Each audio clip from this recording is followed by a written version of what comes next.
ಸಚಿವ ಚಲುವರಾಯಸ್ವಾಮಿ ಅವರ ಪ್ರತಿಕ್ರಿಯೆ ಡಿಕೆ ಶಿವಕುಮಾರ್ ಅವರ ಬಿಜೆಪಿ ಜೆಡಿಎಸ್ ವಿಲೀನದ ಹೇಳಿಕೆ. ಇದರಿಂದ ಬಿಜೆಪಿಗೆ ಲಾಭ ಆಗುತ್ತೋ ಜೆಡಿಎಸ್ಗೆ ಲಾಭ ಆಗುತ್ತೋ ಅವರಿಗೆ ಬಿಟ್ಟದ್ದು. ಮೇಲ್ನೋಟಕ್ಕೆ ಮೈತ್ರಿ ಅಂತ ಮಾಡ್ಕೊಂಡಿದ್ದಾರೆ. ಮೊನ್ನೆ ದೇವೇಗೌಡರು ಕೂಡ ಸ್ಥಳೀಯ ಸಂಸ್ಥೆಗಳಲ್ಲಿ ಮೈತ್ರಿ ಇಲ್ಲ ಅಂದಿದ್ದಾರೆ. ಇದಕ್ಕೆ ಕುಮಾರಸ್ವಾಮಿ ಏನು ಹೇಳ್ತಾರೋ ಕೇಳಬೇಕು.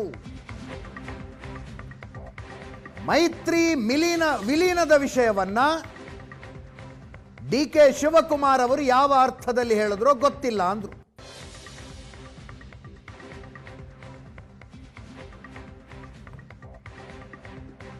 ಜೆಡಿಎಸ್ ಆದಷ್ಟು ಬೇಗ ಬಿಜೆಪಿಯಲ್ಲಿ ವಿಲೀನ ಆಗಲಿ, ಆಗ ಲೆಕ್ಕಕ್ಕೆ 3 ಆಟಕ್ಕೆ 2 ಅನ್ನುವಂಥ ಪರಿಸ್ಥಿತಿ ಬರುತ್ತೆ. ನಮಗೂ ಗೊಂದಲ ನಿವಾರಣೆ ಆಗುತ್ತೆ, ಕಾರ್ಯಕರ್ತರಿಗೂ ಗೊಂದಲ ನಿವಾರಣೆ ಆಗುತ್ತೆ ಅಂತ ಪರಿಸ್ಥಿತಿ ಇದೆಯಾ ಅಂತ ಗೊತ್ತಿಲ್ಲ. ನಮಗಿಂತ ಹೆಚ್ಚಾಗಿ ಬಿ ಜೆ ಪಿಯವರಿಗೆ ಜೆ ಡಿ ಎಸ್ ಅವರಿಗೆ ಅದಾಗಿದೆ. ಈಗ ಮೊನ್ನೆ ನಡೆದ ಸಭೆಯಲ್ಲಿ ಗೊಂದಲ ಮಾಡ್ಕೊಂಡಿದ್ದಾರೆ. ಸಹಜವಾಗಿ ಹಿಂದಿಂದೆಲ್ಲ ಇತಿಹಾಸ ನೋಡಿದ್ರೆ ಹೊರಗಡೆಯಿಂದ ಏನೇ ಅಲಯನ್ಸ್ ಅಂತ ಅಂದರೂ ಅದು ಒಂದು ದಿವಸ ಯಾವತ್ತಾದರೂ ಅವ್ರಿಗೆ ಎಫೆಕ್ಟ್ ಆಗುತ್ತೋ ಇವ್ರಿಗಾಗುತ್ತೋ B J P J D ಎಸ್ಗೆ ವಿಲೀನ ಆಗೋದು ಒಳ್ಳೆದು. ಅವ್ರಿಗೆ ಬಿಟ್ಟದ್ದು, ನಾನು ಹೆಂಗೆ ಹೇಳೋಕ್ಕಾಗುತ್ತೆ. ಡಿ ಕೆ ಶಿವಕುಮಾರ್ ಅವರು ಯಾವ ಲೈನಲ್ಲಿ ಹೇಳಿದ್ರೆ ಗೊತ್ತಿಲ್ಲ. ಬಟ್ ರಾಜಕಾರಣ ಪಕ್ಷಗಳು ತೀರ್ಮಾನಗಳು ತಗೊಳ್ತಕ್ಕಂಥದ್ದು ಅವ್ರವ್ರ ಇಷ್ಟ. ದೇವೇಗೌಡರು ಯಾಕೆ ಕೇಳ್ತಾರೆ ಅಂತ ಗೊತ್ತಿಲ್ಲ, ಕುಮಾರಸ್ವಾಮಿ ಅವ್ರು ಕೇಳಬೇಕು. ದೇವೇಗೌಡರು ಮತ್ತು ಕುಮಾರಸ್ವಾಮಿ ಅವ್ರು ಕೇಳ್ತಾರೆ, ಕೇಳಬೇಕು. ನಮಗೆ ಗೊತ್ತಿಲ್ಲ. ದೇವೇಗೌಡರಿಗೆ ನಮಗೆ ಗೌರವ ಇದೆ. ಕುಮಾರಸ್ವಾಮಿ ಅವರು ಈ ವಿಚಾರದಲ್ಲಿ ಏನು ತೀರ್ಮಾನ ತಗೋತಾರೆ ಅವ್ರದ್ದೇ ಅಲ್ವಾ.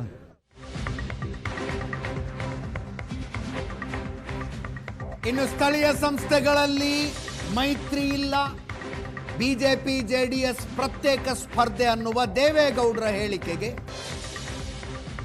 ನಿಖಿಲ್ ಕುಮಾರಸ್ವಾಮಿ ಅವರ ಪ್ರತಿಕ್ರಿಯಿಸಿದರು.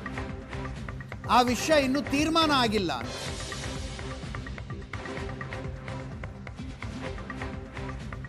ದೇವೇಗೌಡರು ಹೇಳಿದ್ದು ಬಹಳ ಜನರಿಗೆ ಅರ್ಥ ಆಗಿಲ್ಲ. ಪಕ್ಷದ ಒಳಗೆ ಪ್ರತ್ಯೇಕ ಸ್ಪರ್ಧೆಯ ಬಗ್ಗೆ ಚರ್ಚೆ ಆಗಿದ್ದು ಹೌದು.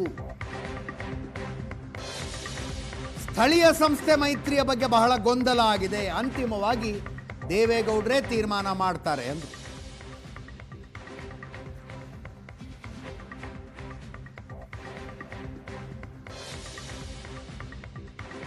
ಅಂತಕ್ಕಂಥ ತೀರ್ಮಾನ ಮಾಡ್ತಕ್ಕಂಥದ್ದು ದೇವೇಗೌಡರು ಸಾಹೇಬ್ರೆ.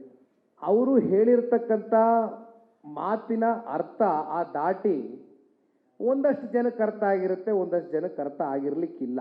ನನಗೆ ಕಳೆದ ವಾರ ನಮ್ಮ ಪಾರ್ಟಿ ಚೌಕಟ್ಟಿನಲ್ಲಿ ಕೂತು ಮಾತಾಡಬೇಕಾದ್ರೆ ನಮ್ಮ ಮುಖಂಡರುಗಳು, ನಮ್ಮ ನಾಯಕರುಗಳೇ ಸ್ಥಳೀಯ ಲೋಕಲ್ ಬಾಡಿ ಎಲೆಕ್ಷನ್ಗಳಲ್ಲಿ ಹೇಗೆ ಅಲಯನ್ಸ್ ಮುಂದುವರಿಯುತ್ತಾ ಅಥವಾ ಇಲ್ವಾ ಅಂತಕ್ಕಂಥ ಪ್ರಶ್ನೆಗಳು ಸ್ವಾಭಾವಿಕವಾಗಿ ಮೂಡಿದೆ. ಯಾಕೆಂದರೆ ಕಾರಣ ತಾವು ಹೇಳಿದಂಗೆ ಇದು ನಿಖಿಲ್ ಕುಮಾರಸ್ವಾಮಿ ಕೊಟ್ಟಿರ್ತಕ್ಕಂಥ ಹೇಳಿಕೆ ಅಲ್ಲ, ಅಥವಾ ಇನ್ಯಾವುದೋ ಕಾರ್ಯಕರ್ತ ಕೊಟ್ಟಿರುವಂಥ ಹೇಳಿಕೆ ಅಲ್ಲ. ಇದು ದೇವೇಗೌಡರು ಸಾಹೇಬರು ಅವರ ಮಾತಿಗೆ ಆ ತೂಕ ಇರ್ತದೆ. ಆದರೆ ಯಾವುದೇ ನಿರ್ಧಾರಗಳು, ಚರ್ಚೆಗಳು, ತೀರ್ಮಾನಗಳು ಅವರ ಹಂತದಲ್ಲಿ, ರಾಷ್ಟ್ರೀಯ ನಾಯಕರ ಹಂತದಲ್ಲಿ ಮುಂದಿನ ದಿನಗಳಲ್ಲಿ ನಿಮಗೆ ಉತ್ತರ ಸಿಗುತ್ತೆ.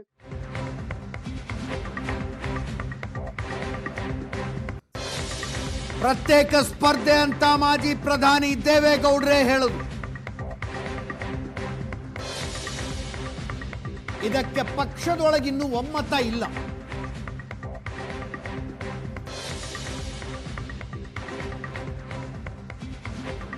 ಲೋಕಸಭೆಯಲ್ಲಿ ಬಿಜೆಪಿ ಜೆಡಿಎಸ್ ಮೈತ್ರಿ ಸ್ಪರ್ಧೆ ಮಾಡಿದೆ. ಜೆಡಿಎಸ್ನ ಹಲವು ಕ್ಷೇತ್ರಗಳಲ್ಲಿ ಬಿಜೆಪಿ ಗೆದ್ಕೊಂಡಿದೆ. ಈಗ ಸ್ಥಳೀಯ ಸಂಸ್ಥೆಗಳಲ್ಲಿ ಮೈತ್ರಿ ಬೇಡ ಅಂದ್ರೆ ಹಿನ್ನಡೆಯಾಗೋದು ಜೆಡಿಎಸ್ಗೆ. ನಾವಿಬ್ರು ಒಟ್ಟಾಗಿ ಸ್ಪರ್ಧಿಸಿ ಜೆಡಿಎಸ್ಗೆ ಹೆಚ್ಚಿನ ಸ್ಥಾನ ತಗೋಬೇಕು, ಆವಾಗಷ್ಟೇ ಈ ಮೈತ್ರಿಗೆ ಒಂದು ಅರ್ಥ ಬರುತ್ತೆ ಅಂತ ಈ ಅಭಿಪ್ರಾಯ ಚಿಕ್ಕಬಳ್ಳಾಪುರ, ಬೆಂಗಳೂರು ಗ್ರಾಮಾಂತರ, ಚಾಮರಾಜನಗರ, ತುಮಕೂರು, ಚಿಕ್ಕಮಗಳೂರು ಭಾಗದ ಜೆಡಿಎಸ್ ಮುಖಂಡರಿಂದ ವ್ಯಕ್ತ ಆಗ್ತಾ ಇದೆ.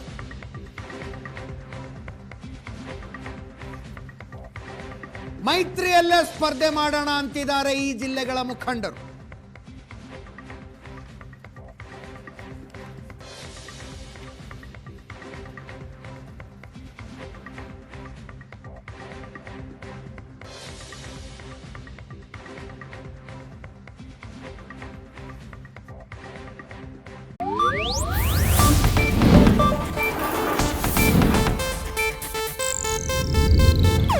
ಇದು ಏಷ್ಯಾನೆಟ್ ನ್ಯೂಸ್ ನೆಟ್ವರ್ಕ್ ಪ್ರಸ್ತುತಿ.